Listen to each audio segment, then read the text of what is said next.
अमृत की बूंद जमीन पर गिरने से एक बूंद लहसुन हो गई, एक बूंद से प्याज हो गई जाती, क्योंकि प्याज और लहसुन का जन्म गंदगी से हुआ, राक्षस के मल से हुआ। जो गौ माता है उसका, उसकी जहाँ हड्डी गिरी वहां से लहसुन उगा और जहाँ फ्लैश गिरा वहां से प्याज उगा।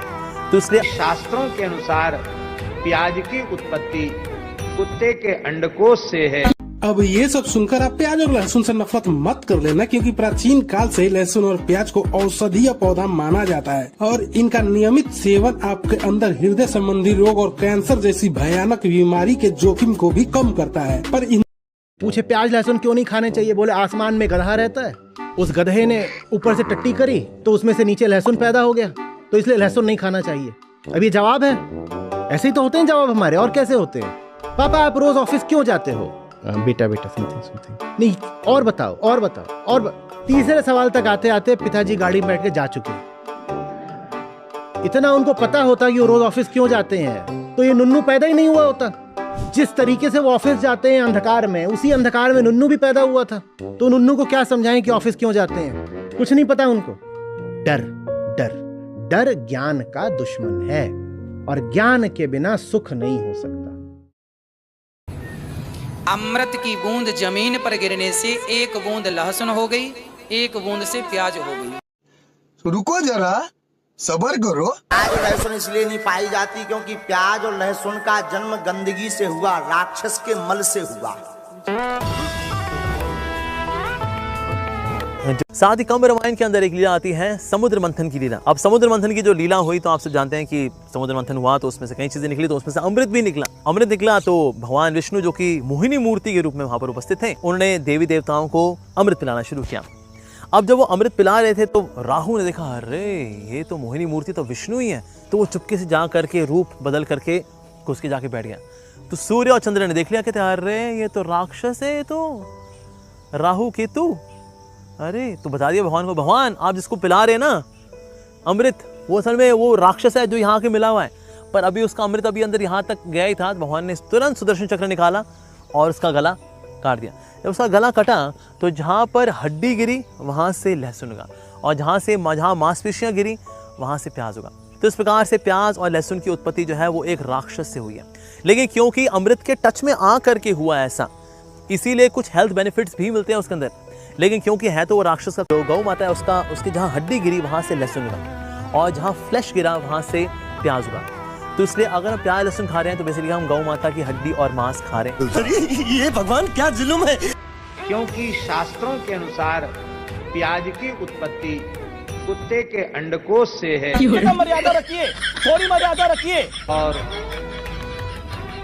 लहसुन की उत्पत्ति कुत्ते के नख से। देखो ये कोई मानसिक की तरह निषेध नहीं है, आप समझो। प्याज लहसुन जहाँ आलू पैदा होती है वहाँ वही वैसे बिल्कुल वैसी जमीन में वही पैदा होता है।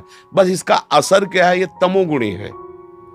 केवल बात इसकी है, ये तमोगुणी है। तमोगुणी होने के कारण ये हमारे मन में काम क्रोध आदि पैदा करेगा, इसलिए इससे बचा जाता है। बकाया कोई ऐसा नहीं कि मतलब जैसे मांस है, अब उसमें दूसरे जीव की हत्या करके फिर वो, तो उससे तो अब ये कोई हत्या थोड़ी, जैसे जहाँ आलू है, जहाँ कंद शकरकंद है, वैसे ही नीचे पैदा हो रहा है ना, वही उसी खेत में पैदा हो रहा है और उसी पद्धति से पैदा हो रहा है। बस अंतर कि वो गुण जो है तो वो निषेध कर दिया जाएगा, क्योंकि आप भक्ति के मार्ग में चलना चाहते हैं।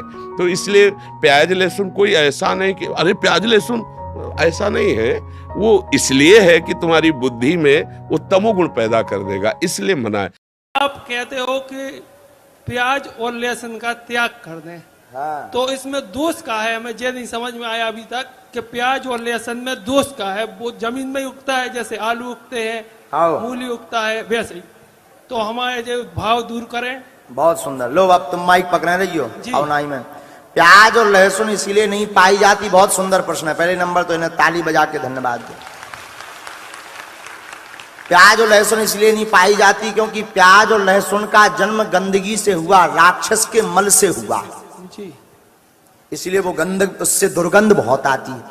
तुमने देखा होगा खा के। मोह बसात अगर बगल में कोई खा के बैठ जाए, अलग मोह बसात। तो देवता अगर आना भी चाहें तो दुर्गंध के कारण देवता आ नहीं पाते हैं, हनुमान जी की कृपा हो नहीं पाती है, क्योंकि वो राक्षस के मल से प्रकट हुई है, इसलिए प्याज और लहसुन खाना परिचित है। तो लहसुन प्याज एक औषधि भी है। कहते हैं प्याज बहुत बड़ी औषधि है। लहसुन जिसको बहुत दर्द होता है और जिसको सर्दी लग जाए उसे लहसुन 2-4 खिला दो और एकदम ठीक हो जाए। लहसुन प्याज पे बड़ा लोग कमेंट कर रहे हैं कि लहसुन प्याज क्यों नहीं खाना चाहिए, कोई दोष है? आखिर क्या है, क्यों नहीं खाना चाहिए? कहते हैं लहसुन प्याज कोई दोष नहीं है, मैंने तो कहीं ऐसा नहीं पढ़ा। वो तमोगुणी होने के कारण, तम माने उत्तेजना, क्रोध, दोष, कहते हैं ना वासना, उसको खाने के बाद काम वासना, क्रोध आदि अनेक प्रकार के दुर्गुणता मन में विचार आते हैं। तमोगुणी है, तम माने क्रोधी है, इसीलिए साधु संत नहीं खाते हैं। क्यों? उन्हें तो काम, क्रोध, लोभ आदि से मतलब नहीं है, उन्हें किसी चीज का मतलब नहीं है। लेकिन आजकल की माया, आजकल ज्यादातर बाबा जी को माया घेरी है कि प्याज और लहसुन का जन्म गंदगी से हुआ, राक्षस के मल से हुआ। प्याज की उत्पत्ति कुत्ते के अंडकोश से है। हाँ, तो जहाँ पर जो गौ माता है उसके जहाँ हड्डी गिरी वहां से लहसुन का, और